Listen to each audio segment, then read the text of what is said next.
Joining us, Rohit Kulkarni, internet analyst at MKM Partners. Rohit has a buy rating on Meta. I guess, Rohit, the latest numbers out of Snap, Netflix, Alphabet don't inspire a lot of confidence about what we're about to hear from Meta tonight. What do you expect? Yeah, absolutely. I think the expectations for Meta have been declining and have been declining even further after the three companies that you just mentioned reported, Google, Snap, and Netflix.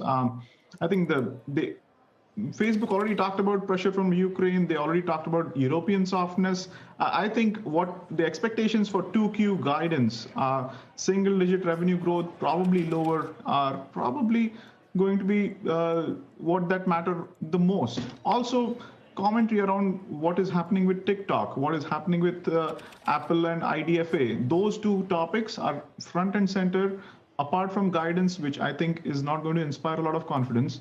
Any qualitative commentary around is TikTok still affecting them, and is Apple IDFA still affecting them? If so, how long, and what is the plan? I think that's what is going to matter and turn the stock around. So how much are these companies, and I know you cover Alphabet as well, and you also have a buy rating on that one. You have one on Facebook, too. How much are they affected by a slowdown in Europe, in global growth, and foreign exchange, all these issues which they're clearly susceptible to, which the market really should have known? I'm not sure that the Google numbers were any huge shock, but how susceptible are they if we go deeper into these problems? In a way, I think each of those problems, Europe adds a couple points in incremental growth headwinds.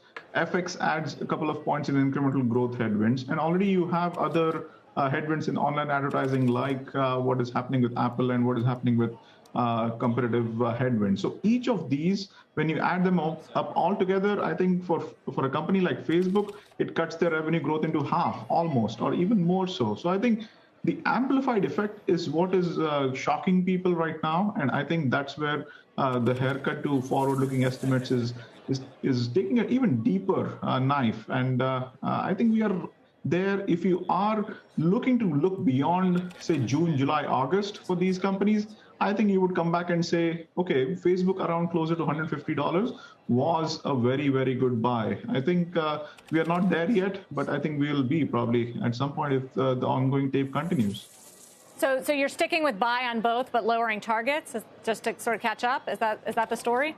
Not low. We have already lowered targets on Facebook last week. Our target is still at around $315. But what I'm trying to say is at current levels, so long as you are looking to look beyond the current tunnel of macro, FX, and various different things happening with Facebook, it feels like a highly asymmetric risk reward. There is downside risk, but it is highly asymmetric.